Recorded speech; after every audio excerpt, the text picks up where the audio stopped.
Oke, bismillahirrahmanirrahim. Assalamualaikum warahmatullahi wabarakatuh. Perkenalkan, nama saya Imam Brilian.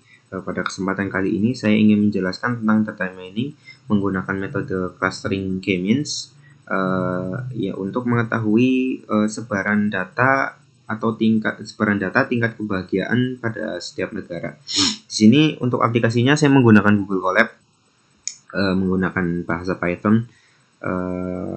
Oke, langsung saja. Pertama-tama kita importkan dulu. Berikut adalah library untuk menampilkan datanya. Ada import pandas SPD ini untuk mengambilkan datanya. Skala preprocessing untuk menghitung skala matriks dan vektor. Tapi untuk min max scalarnya. Terus ada matplotlib untuk menampilkan plot dari situ. Pertama kita panggil dulu ya df pdread csv whathappiness.csv. Data ini bisa diambil di Kaggle. Oke, untuk jenis datanya kan ini sudah ada, diantaranya country regionnya. Di sini ada jenis datanya, yaitu terdapat dari country origin. Terus score dari data ini untuk dari penjumlahan semua ini. Terus ada pendapatan per kapita, social support yang diantaranya itu ya mencakupi tentang sarana prasarana dari tiap negara itu, atau rumah sakit, kesehatan ya. Terus healthy life expectancy itu untuk tingkat kesehatan, bisa jadi mungkin tingkat kebersihan suatu negara atau ya semacam itu. Terus freedom to make life choice. Nah, ini mungkin lebih ke kebebasan berpendapat ya, mungkin seperti perbedaan antara negara demokrasi dan komunis mungkin ya. Jadi untuk speak up, kebebasan untuk berbicara tentang seperti itu. Terus generosity itu ini lebih ke kemurahan hati ya, kalau seperti apa perilaku orang di sana gitu, seperti apa untuk sosialnya bagaimana mereka gitu. Untuk dan perception of corruption ini menjelaskan tentang presentasi dari untuk korupsi. Bisa dilihat ini ada ini sebenarnya datasetnya ada total 156. Untuk ini karena untuk Google Colab sendiri mereka ngambil 5 paling atas dan 5 paling bawah. Jadi ini yang bisa ditampilkan hanya 10 data. Oke, selanjutnya ada min max scalar ya. Ini untuk skalasi. Di sini saya mengambil GDP per kapita dan healthy life expectancy, karena saya mengambil asumsi bahwa ketika suatu negara mencapai income atau income setiap individunya itu terpenuhi atau tercukupi, otomatis mereka bisa membayar healthy life expectancy itu seperti asuransi atau ya semacam itu, bisa istilahnya bisa tercover gitu. Oke, untuk pengambilan datanya, pertama data 5 terbawah ya, ini untuk pengambilan data sampel. Masih 5 negara teratas. Setelah diproses keluar, lalu kita membuat scatter. Jadi untuk plot sebaran range-nya, atau tadi kan menggunakan 5 data training ini. Nah, dari 5 data training ini untuk healthy life expectancy dan GDP per kapita itu dibuat plot sebarannya. Menghasilkan hasil seperti ini ya. Terus kita lakukan K-means clustering ini. Untuk saya sendiri ini membagi 3 cluster. Jadi ini untuk K-means N cluster itu, N itu jumlah clusternya 3 ya. Ini bisa dilihat prediksinya sudah keluar antara 0 sampai 1, 2, karena saya menggunakan 3 clustering, jenis 3 clustering.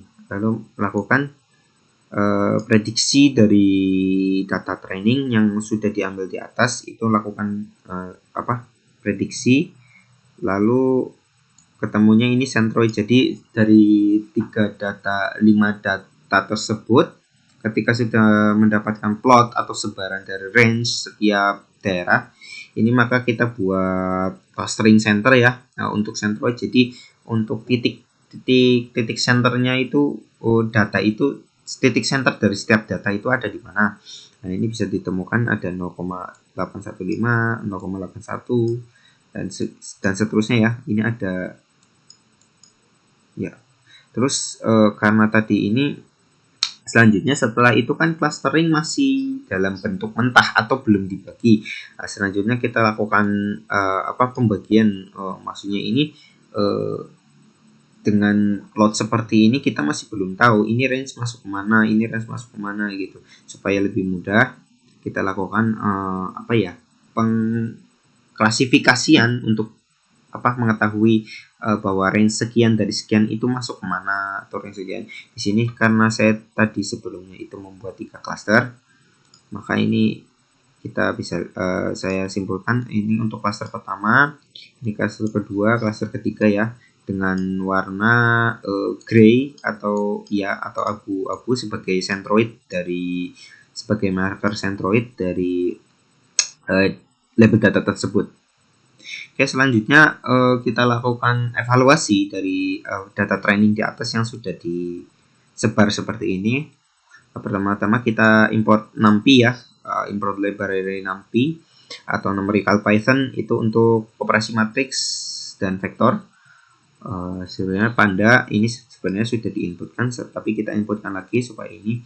Nah, terus Matplotlib itu untuk membuat grafik plot untuk data yang akan ditampilkan nanti. Jadi kita panggil lagi, datanya sama seperti tadi ya. Ini sudah muncul, diambil 5 data training yang tadi. Nah, untuk di sini kita lakukan min-max scaler atau preprocessing data untuk setiap objek atau setiap kriteria dari data tersebut. Ini kita lakukan perhitungan min-max scalernya dihasilkan seperti ini ya, data seperti ini.